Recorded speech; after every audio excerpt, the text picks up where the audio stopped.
Shalom, buenas tardes a todos, bienvenidos a una nueva charla. Vamos a dar comienzo a esta nueva charla, vamos a terminar con la segunda parte de autoridad y sumisión.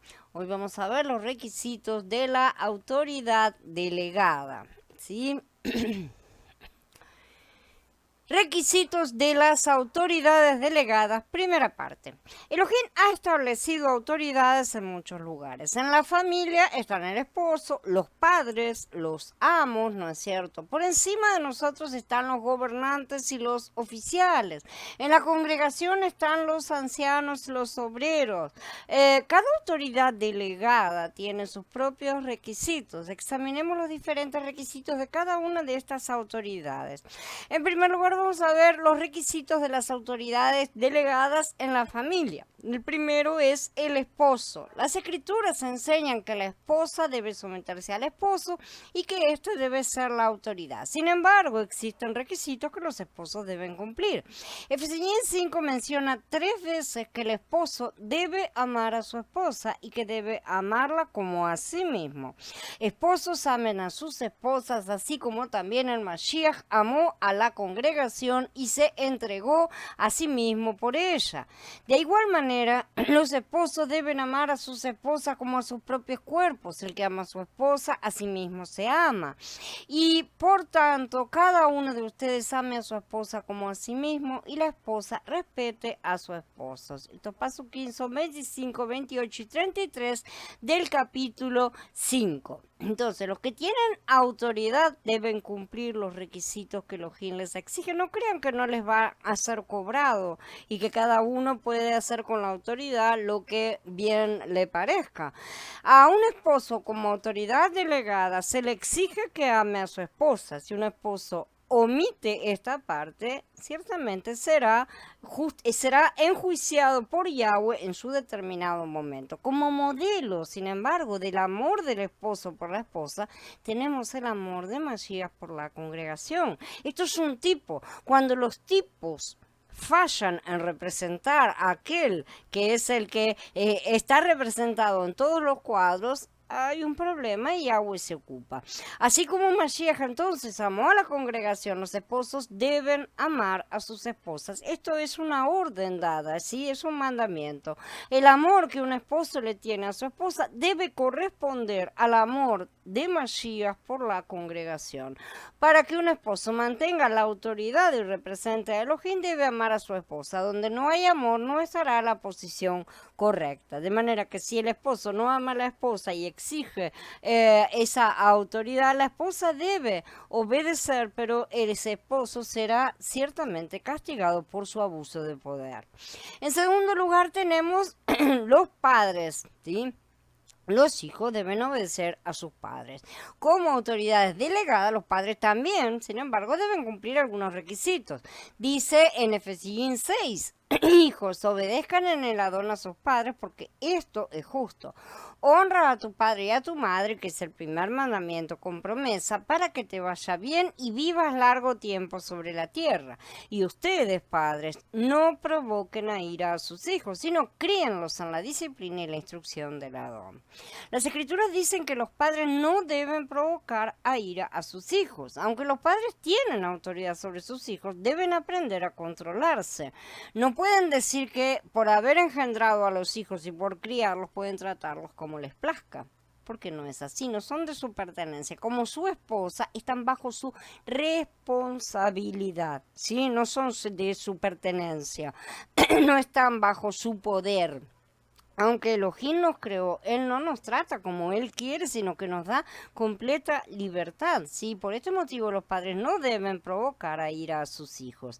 Algunas personas no se atreven a hacer ciertas cosas delante de sus amigos, sus compañeros de clase, sus subordinados, sus funcionarios, sus parientes, pero las hacen con total libertad delante de sus hijos. Muchas personas no se atreven a manifestar ira, por ejemplo, en público, pero en casa explotan y rompen todas las cosas, ¿no es cierto?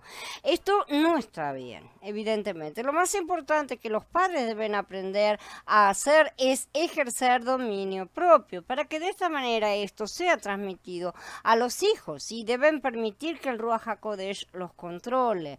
Los padres deben confrontar a sus hijos hasta cierto punto, ya que tienen autoridad sobre ellos, solo con el fin de educarlos. Esa es la cuestión en la cual tenemos las relaciones. Deben amonestarlos, deben nutrirlos con la enseñanza del Adón. No deben hacerlo con una actitud de dominio ni de castigo. El corazón de un padre debe inclinarse a educarlos y no a castigarlos. En segundo lugar, tenemos los requisitos de las autoridades delegadas en la sociedad. En primer lugar, tenemos los amos. Los siervos deben obedecer a los amos, pero a estos se les exige algunos requisitos. El amo no debe intimidar a sus siervos, ni atemorizarlos, ni enojarse con ellos. Cuando digo amo y digo siervo, que les quede claro que estoy hablando de cualquier relación laboral conocida como algo libre en nuestra sociedad actual y que no lo es en realidad. Es una relación de amo-esclavo, aunque por supuesto no en el sentido de una esclavitud total y absoluta, pero sí existe la serventía en la cual la persona se vende a sí misma por un trabajo, a cambio de hacer un trabajo por un salario. Es esa la esclavitud, y ese es el concepto verdadero de esclavitud bíblica, la esclavitud absoluta y en la cual la persona no puede escapar jamás, no existe dentro de las escrituras, aunque haya existido sí dentro de las personas que dicen guardar las escrituras, ¿no es cierto? Históricamente sí ha sucedido, pero eso no quiere decir que Yahweh lo respalde. En Efesios 6:9 dice: ustedes, amos, hagan con ellos lo mismo, dejando las amenazas, porque saben que el mismo amo de ellos y de ustedes está en los cielos, y que no hay distinción de personas delante de él. Elohim no permitirá que una autoridad se conduzca sin restricción alguna. Esto vale para todas las autoridades, ¿sí? El amo debe temer a Elohim. Tanto el siervo como el amo tienen el mismo Adón en los cielos, el mismo amo. El amo debe recordar que él mismo está bajo autoridad. A pesar de que otros estén sujetos a él, él también está bajo autoridad, la autoridad de Elohim. Por eso no puede ser descuidado. Cuanto más una persona conozca la autoridad, menos intimidará y atemorizará a otros, menos los presionará. Como autoridades debemos aprender a ser mansos y tiernos y a mantener una actitud de perfeccionar a otros, ya que dicha actitud es necesaria. Si una autoridad delegada solo sabe atemorizar y juzgar, ¿no es cierto?, y criticar y echar en cara cosas, esa persona será juzgada por Elohim tarde o temprano. Pueden quedarse todos tranquilos porque él está anotando cada cosa. Por lo tanto, un amo debe aprender a andar con temor y temblor delante de Elohim. En segundo lugar, tenemos los gobernantes. Así que aquí debemos someternos a la autoridad de los gobernantes y oficiales, las personas que Yahweh coloca como autoridades civiles, sociales, ¿no es cierto?, gubernamentales. En el Berij Hadashah no se da una enseñanza específica con respecto a la manera en que debe conducirse un gobernante, no se le están dando reglas. Elohim entregó al mundo a los incrédulos, en verdad, y no a los creyentes. Tampoco hallamos ningún indicio de que los creyentes deban ser gobernantes en el mundo, pero tampoco se niega la posición, que quede claro, ¿no es cierto? Cuando Abba no se pronuncia acerca de algo, ni para bien ni para mal, queda librado a las circunstancias, al mover del Ruaj y a la persona, ¿no es cierto? Entonces, no se niega esta posición. El caso más claro y evidente es justamente el de Daniel y sus amigos. A quienes están en una posición de autoridad y poder, Elohim les exige justicia, integridad, equidad, compasión con los pobres, ¿no es cierto? Este es el principio que deben aplicar los que ejercen autoridad en oficios públicos. Si uno está por encima de otros, no debe tratar de defender su posición, sino que debe hacer lo posible por defender la justicia. Los que no cumplan con los requisitos con o sin ley serán igualmente juzgados. Shalom, Gaby.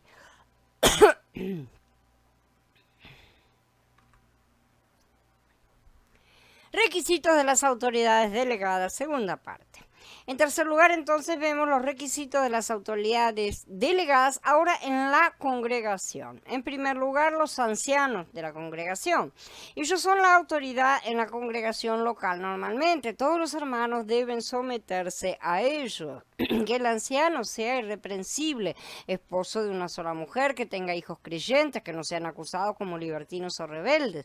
Porque es necesario que el supervisor o anciano sea irreprensible como mayordomo de Elohim, que no sea arrogante, ni de mal genio, ni dado al vino, ni pendenciero, ni ávido de ganancias deshonestas. Antes bien debe ser hospitalario, amante de lo bueno, prudente, justo, santo y dueño de sí mismo, que sepa retener el mensaje fiel conforme a la enseñanza para que pueda exhortar con sana enseñanza y también refutar a los que se oponen.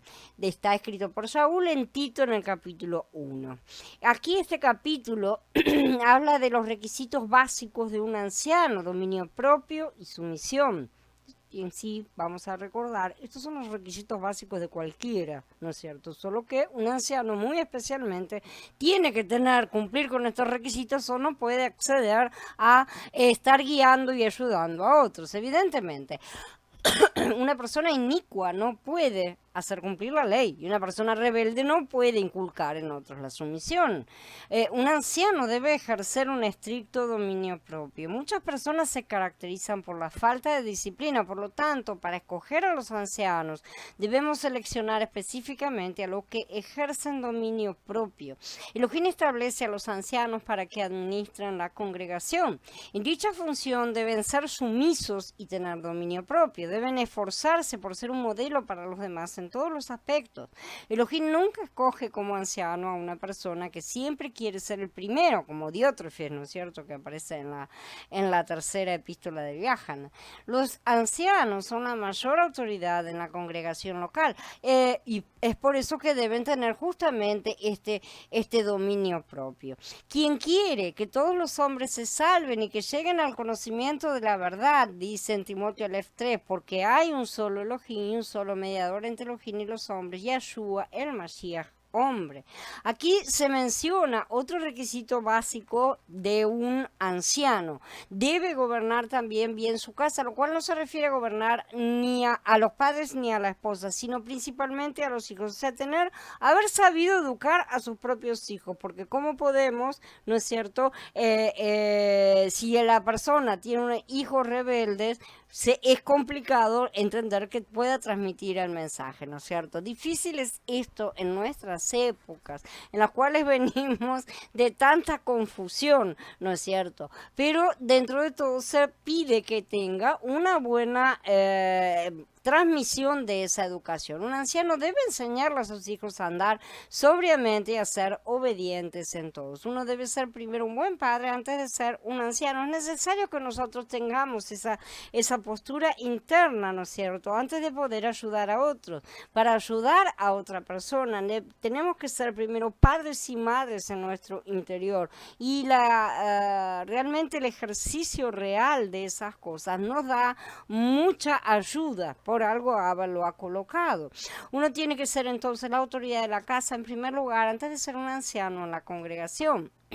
Un anciano además no debe ser arrogante, ¿sí? Si uno se enorgullece cuando se le delega cierta autoridad, no es apto para ser anciano, simplemente. Si ya es orgulloso antes, mucho menos. Esa persona no debe ser elegida. Un anciano de una congregación debe sentirse como si no tuviera ninguna autoridad, porque su autoridad está en el servicio. Sabemos perfectamente que la autoridad que tenemos no es para enaltecernos, sino para servir, ser el menor de todos, ¿sí?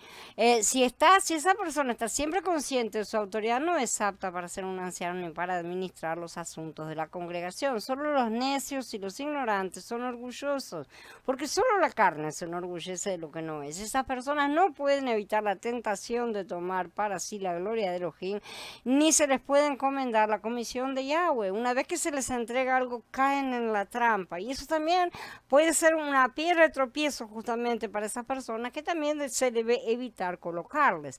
Es por eso que un recién convertido no se le puede nombrar de anciano, como dice en Timoteo Aleph en el capítulo 3, ¿no es cierto?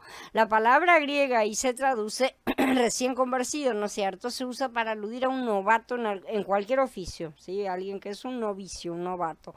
Como por ejemplo, entre los carpinteros, un novato es el que ni sabe agarrar un martillo, ¿no es cierto? En contraste con los maestros, los que ya llevan décadas en el oficio, saben construir grandes cosas. Si a un novato se lo nombra anciano, el orgullo lo cegará y caerá en la condenación de Hasatán.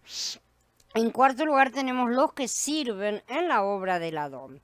En Tito 2 dice, pero habla tú lo que está de acuerdo con la sana enseñanza, que los hombres mayores sean sobrios, serios y prudentes, sanos en la fe, en el amor y en la perseverancia.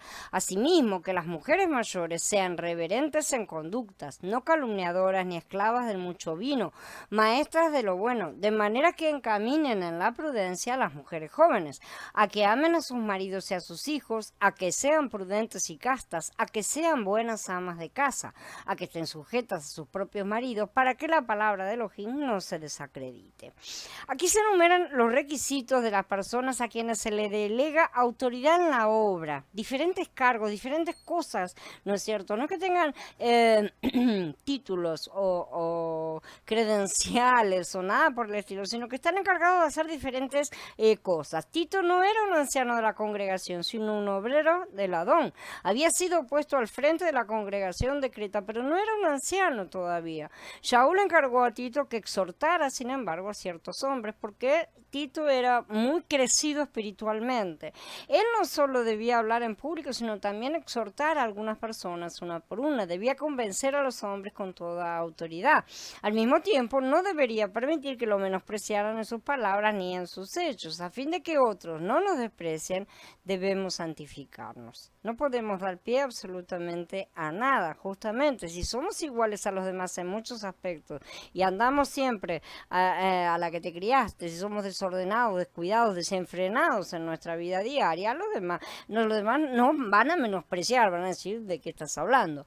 No debemos ser relajados en ningún aspecto, porque solo así se nos respetará y se nos honrará como autoridad y como representantes de Elohim. Por lo tanto, los primeros que reciben la disciplina son justamente los que desean servir en la casa del Adón. Como yo sé que todos desean servir en la casa del Adón, lo primero que necesitamos todos es disciplinarnos en toda una serie de cosas que implican nuestro comportamiento, sobre todo el más visible verdaderamente, porque es lo primero que la gente va a ver. Esto fue lo que Shaul le dijo a Timoteo, y a nadie tenga en poco tu juventud, pero sé ejemplo para los creyentes en palabra, en conducta, en amor, en fe y en pureza. O sea, que tu juventud no tiene nada que ver con lo que está dentro tuyo, pero al mismo tiempo vos tenés que ser el ejemplo para todas estas cosas.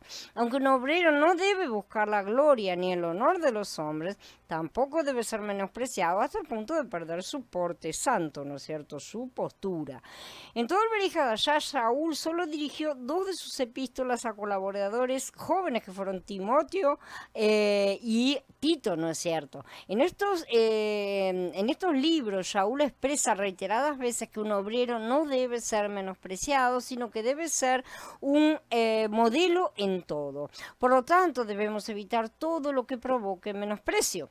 Existe un precio que debemos pagar para ser autoridad. Debemos apartarnos y estar dispuestos a vivir solos. Esto no significa divorcio, como ya dijimos, ¿no? No tengo que, me tengo que divorciar de todo, me tengo que hacer ermitaño. No se trata de eso. El modelo debe ser diferente de los demás, sobre todo del mundo. Sí, específicamente del mundo. Así que es necesario santificarse. Si uno es igual a los demás, no podrá ser un modelo. No vamos a poder ser modelos si soy igual a la persona que tiene que tomarme como modelo. Evidentemente tiene que haber una diferencia. Y en el sentido de que nos tomamos como modelo en la medida en que vamos avanzando. No debemos exaltarnos a nosotros mismos, pero tampoco debemos hacer que otros nos menosprecien. Tenemos que estar en la postura, en el lugar justo.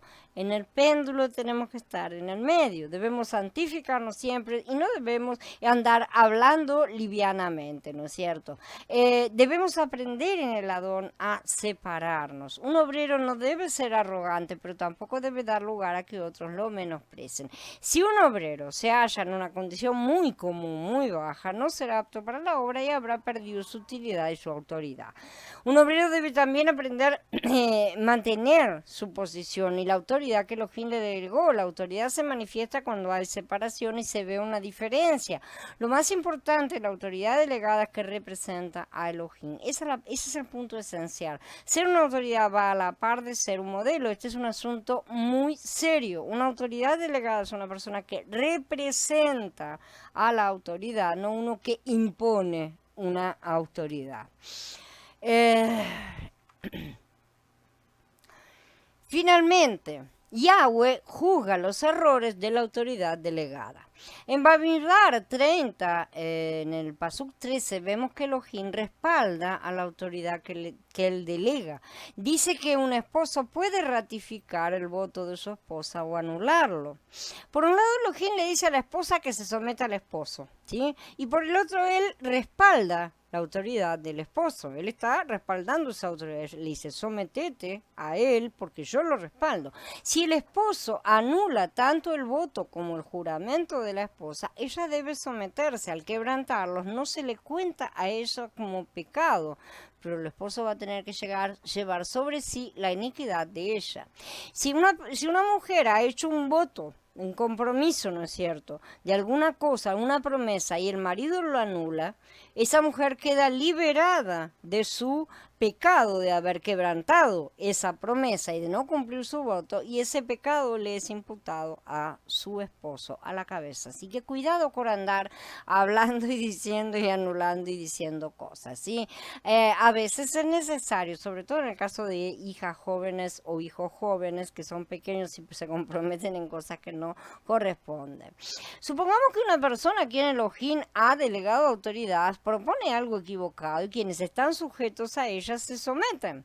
Aunque ellos estén haciendo algo equivocado, no les será contado porque pecado, pero la persona que tomó aquella decisión llevará la iniquidad. Por lo tanto, no debemos proponer ni sugerir nada a la ligera, no lo vemos, porque tendremos que sufrir las consecuencias. Cuidado, porque muchas personas quieren ser líderes y no entiendan la responsabilidad que eso conlleva, ¿sí? Entonces es extremadamente peligroso ser un consejero de la congregación y hacer propuestas precipitadas. En todas las escrituras, el cuadro más claro con respecto a la sujeción a la autoridad delegada se presenta en el capítulo 30 de Bamidbar, Números, donde podemos ver que Elohim le dice al hombre que se someta a la autoridad incondicionalmente. En ese mismo capítulo se muestra claramente la responsabilidad tan seria que tiene la autoridad delante de Elohim. Cuantas más propuestas haga una autoridad delegada, más problemas tendrá y más juicio estará invitando sobre sí. Debemos aprender entonces a no tener la presunción de tratar de controlar las vidas de los demás. No debemos forzar a nadie a aceptar nuestras ideas. Si no tenemos plena certeza de parte del Ruach, no debemos echarnos encima la carga de otros. Solo un hombre quebrantado y dócil estará libre de iniquidad delante de Elohim. Un hombre severo y obstinado llevará sobre sí mucha iniquidad. Cuando digo hombre, digo mujer también. La vida del cuerpo es la base que guía a la congregación. Debemos llevar dicha vida y tener comunión con el Adón y con los hermanos. No debemos ser individualistas en nuestras decisiones ni tener confianza en nosotros mismos. Cuanto más presentemos nuestras sugerencias a la congregación para tener comunión con los miembros al respecto, más seguros estaremos. No debemos llamarnos el cuerpo de Mashiach mientras estemos ocupados en la actividad de la carne, evidentemente, ya que si lo hacemos no recibiremos otra cosa que el juicio que merece nuestra propia iniquidad. ¿Mm? Debemos esperar delante del Adón, entender su voluntad y estar abiertos a los demás. No debemos hablar antes de haber oído del Adón ni proclamar nada antes de que lo hayamos visto nosotros, porque si caemos en eso, llevaremos la iniquidad sobre nosotros mismos. La persona a quien Elohim ha delegado su autoridad debe ser mansa y humilde. Esto la salvará de meterse en problemas, mansa, humilde y prudente para esperar en el Adón. De lo contrario, Elohim tendrá que reprenderla porque llevará sobre sí la iniquidad de otros, lo cual es bastante serio. Bien, habiendo terminado, chicos, terminamos la charla y ahora nos vamos. En unos minutitos les paso el link y entramos en la charla para hablar acerca de todas estas cosas. ¿Sí? Shalom a todos, hermanos.